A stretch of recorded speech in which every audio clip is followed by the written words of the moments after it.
Hello, it's me, Jack-a-Lopium. Welcome along. We're back in the Ballads of Hongye. That's what we're doing. And as promised for this episode, this will be episode 2. And as promised in this episode, it's now springtime for Germany and Hongye. Springtime for Hongye and Kanye, maybe. Springtime for Kanye and Hanye. Yeah.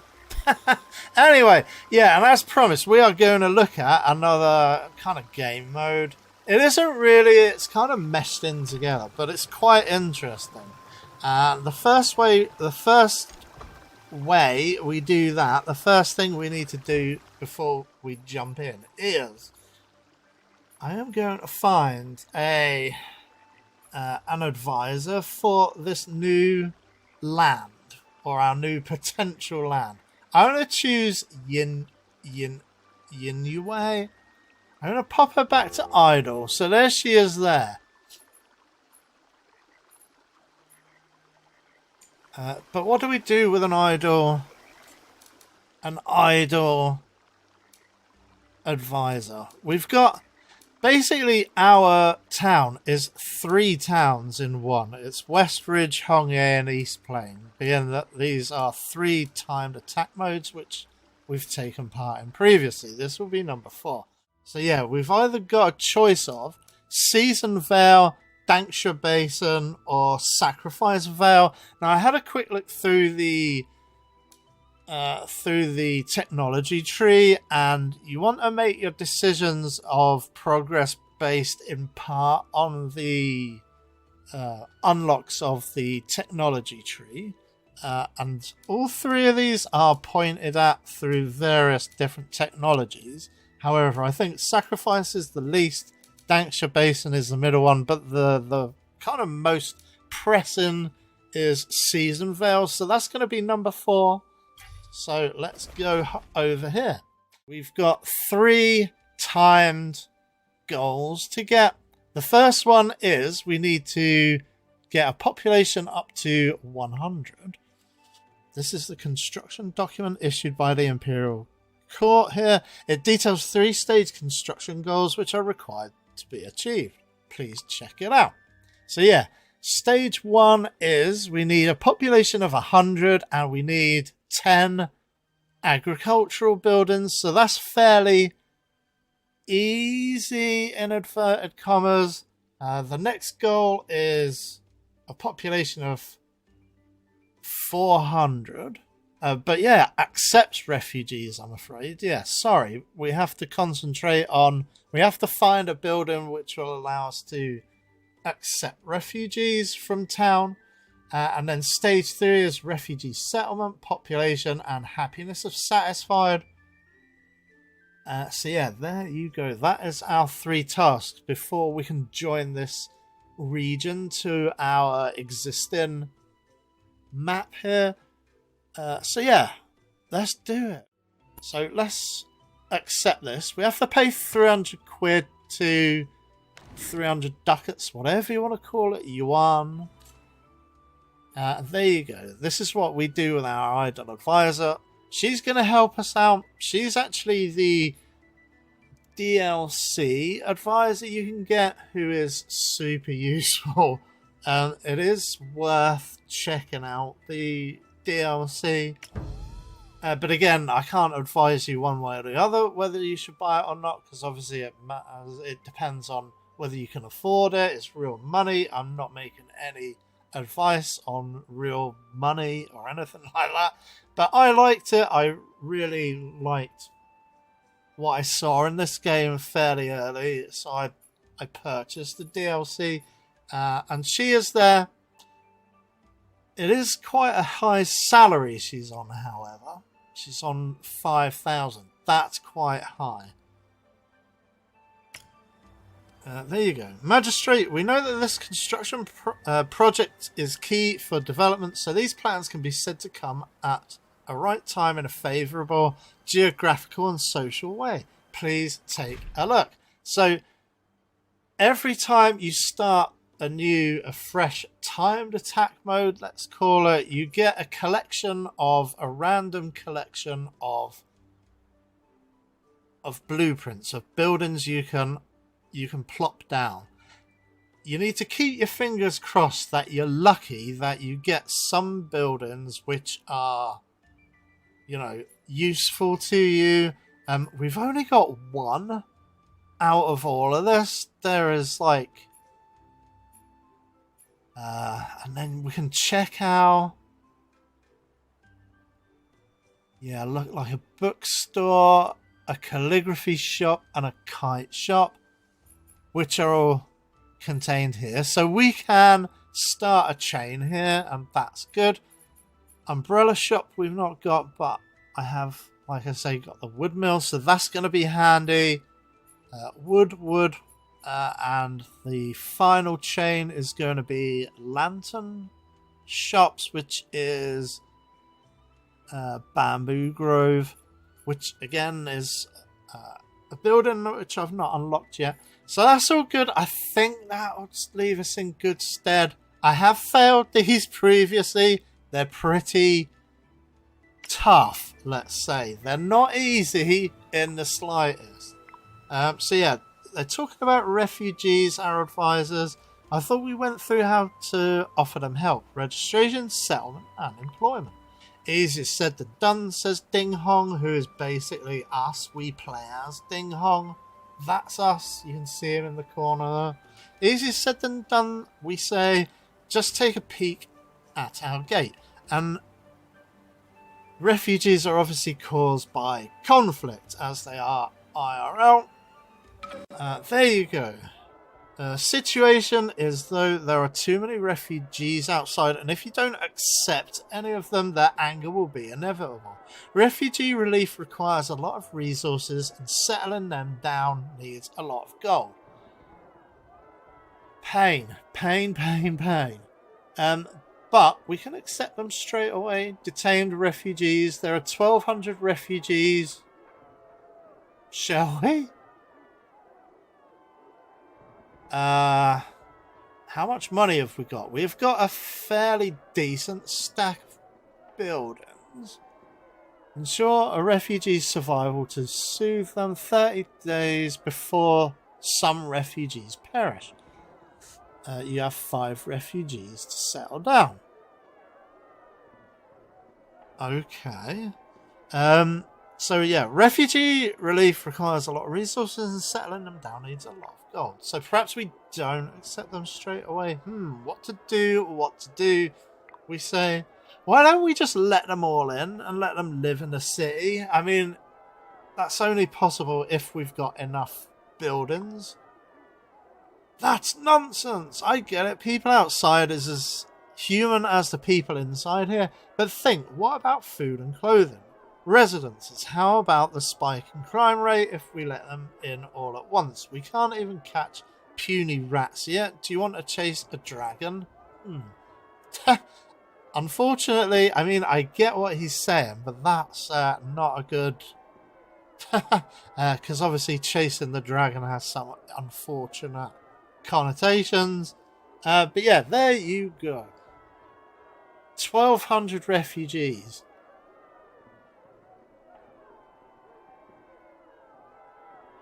Let's accept them. Can we accept them a bit at a time? It looks like it. Nice. This is what we can... this is the current population, and the demanded production population is actually 0. So yeah, we are massively over. Let's accept 50. So that should put our population up to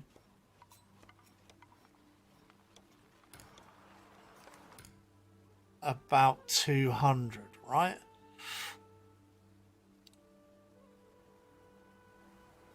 So yeah, they are automatically building a refugee camp. Look at how tiny little... There's like fences around the town as well. But we need... I say... I say, I mean, we could pop in, because there's the wheat field, so we could pop down a bar, like, or, like, straight away. We do need roads, however. I don't like these fences much, because they've, like, fenced us in, and there's nothing we can do about it.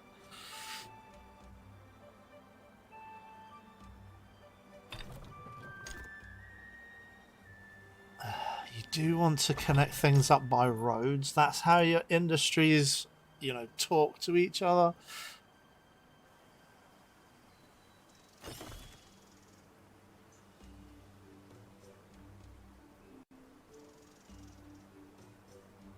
Yeah, okay. So the refugees are feeling stable. That's great.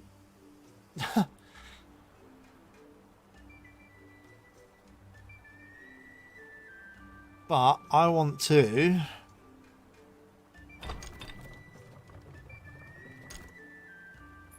Is there any way? How do we do that? I guess we can raise it. Yeah, look, we're getting rid of it. Nice. Yeah, that's what we want to do. We want to get rid of all of this nonsense. So I think we also need to upgrade our watchtowers as well, just to keep these guys safe. No! 60 refugees are starving to death. Okay, so we make money through our commercial buildings, wherever. Where did I put my bar, man? Oh! It fell to bits? Nice. Alright then.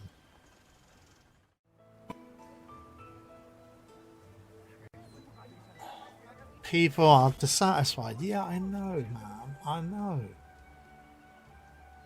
Get rid of, just want to get rid of the fence real quick. There you go. Refugee death. There you go. Refugees are starving to death. And tumuli is piling up. Federal penalty. Magistrate. For season fail, the state believes we were incompetent and caused mass refugee death. We are owed... Oh, my lord. Okay, that's not good. And now there's a famine. Civil disorder. Oh, my lord. Yeah, we're not going to worry about the market. Look at it all. I've never seen these riots before. There you go. This is us failing, basically. So yeah, we're going to need to start again. More than likely here. Wow. Okay, so that was a complete and utter failure. I think for the rest of this episode, we need to try and make amends, and then we'll have to take that test again. If you've got some sharp eyes, you might notice that the last clip ended around year 10, and we're now in year 20. So what the heck have I been doing for 10 years, man? 10 whole years. What have I been doing? Because I've not been pushing the gameplay forward at all. I've basically been trying to recombobulate my cities and just kind of make them more efficient. And that's what we've been doing for 10 years, man. 10 whole years. Also, to try and get all of my resources in positive. We are in summer about now, so that will drop off in a few places. It'll drop off on food and water as we go through winter again. I do want to take the next test when it starts in spring again, just because that's going to be the best time to do it. And I've actually found a guide online, so we'll be following a guide. I found that guide on the official Discord server. I'll put a link in the description. It is a great place to hang out. There is quite a lot of knowledge sharing and quite a lot of, people who know a lot more than I do, they're like testers. I kind of regret not being a tester for Ballads of Hongye. I think that would have been a great time, and I actually do regret not taking part in the testing. I think that would have been a laugh, and I think I could have contributed. But yeah, I've basically gone forward 10 years, and yeah, tried to build up my knowledge base as well, really, because obviously there's so much stuff going on here. It's so mysterious as well. There are still loads more I think we've got to look at.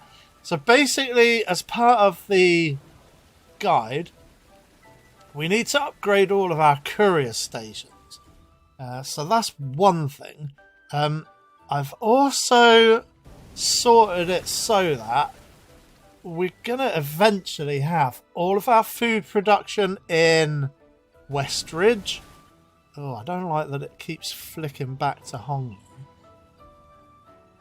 But maybe that was changed in a patch, I'm not sure. Or maybe it's bugged in a patch. I'm sure that didn't happen before. The devs are getting out quite a lot of updates. I think... good grief, we've had many patches since then. I don't know the exact figure, but I'll look that up and I'll put it on a ticker on text on the screen. Some of the details of which version, etc, etc. So we need to, like I say, upgrade our courier stations. I've also, like I say, moved much of our food production into its Westridge for food production. You can see where I've taken them out of food, taken out the food production fields, because obviously they're mostly fields and things like taverns and things like that. And it does mean we are producing a lot more as well. This is my gold coming in daily. It's nearly 15k. I think we do need a few more people as well. East Plain has also been sort of...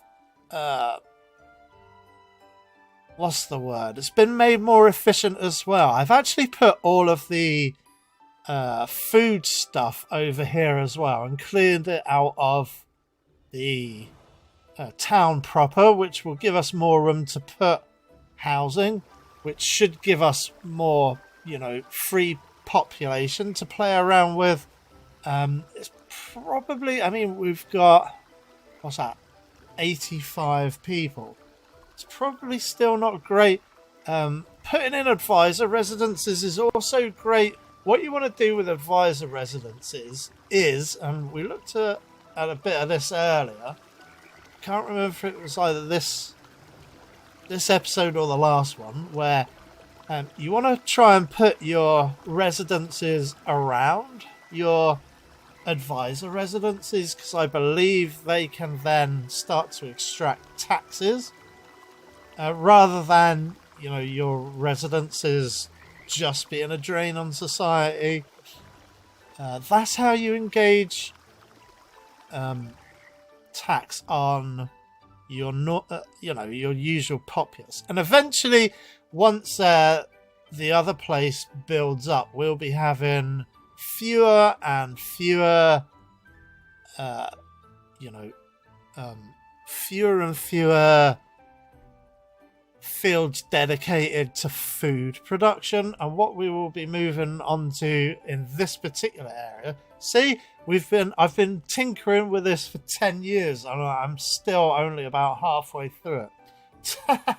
Is that slow? Probably, but I wonder if because there was some complaints, I wonder if if they've changed it yet to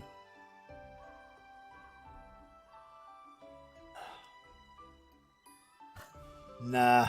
There has been some complaints online and also on the Discord about only being able to plop stuff down while paused and people not particularly liking it.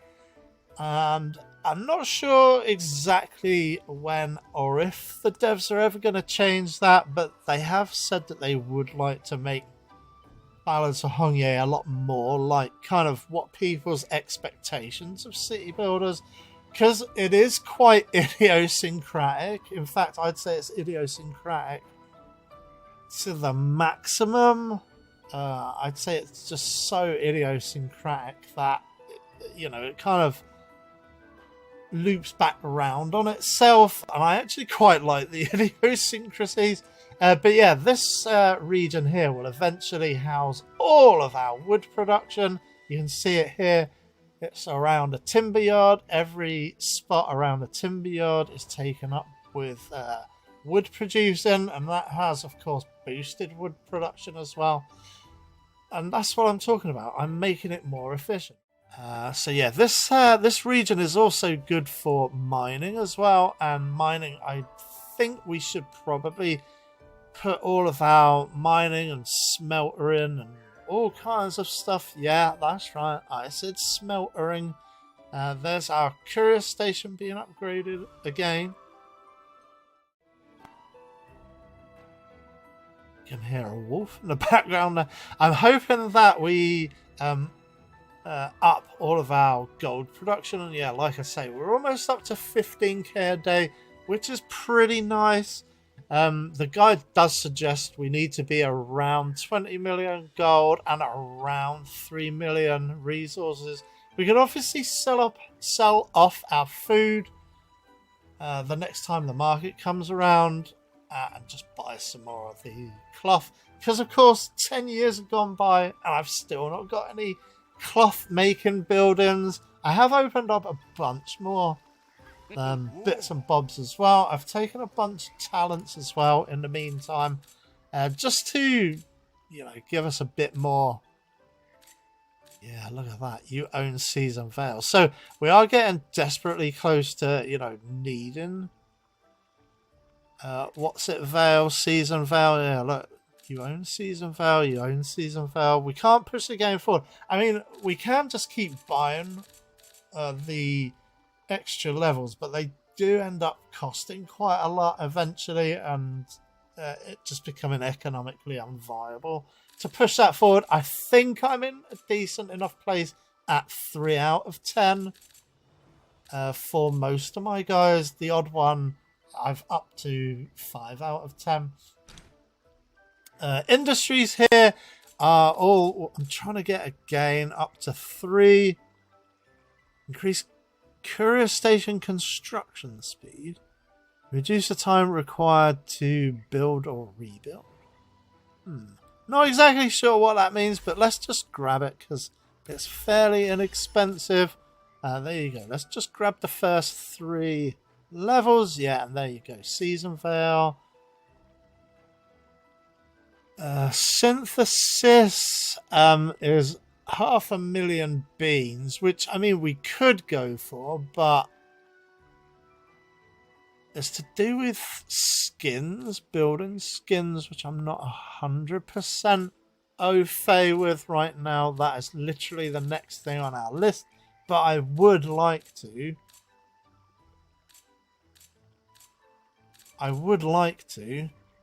Reduce losses due to industrial competition. Yeah, we are not getting that much industrial competition to be fair, so I've not been investing in that. We could probably do with that at some point. During the preparation phase, the construction cost reduces by 10. Yeah, why not? Do it. I don't know whether this counts as a preparation period. Let's get that up to 5. Why not? I mean, we do have the resources and the money. And yeah, design acceleration. I'm gonna get a couple of levels of that as well. The next thing to do is to look at advisors. Now, advisors are pretty interesting, right?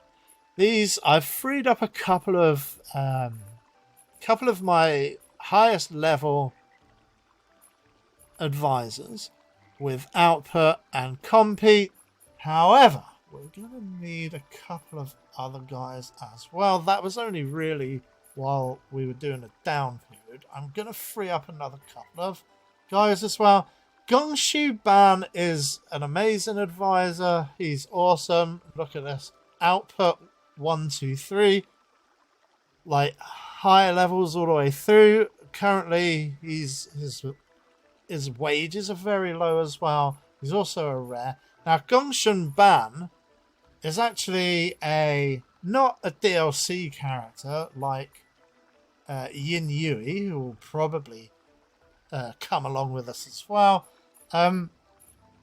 Gongshu Ban is actually achieved. You can grab him through an early quest line. Yeah, you didn't know about this, but there are quests in this game.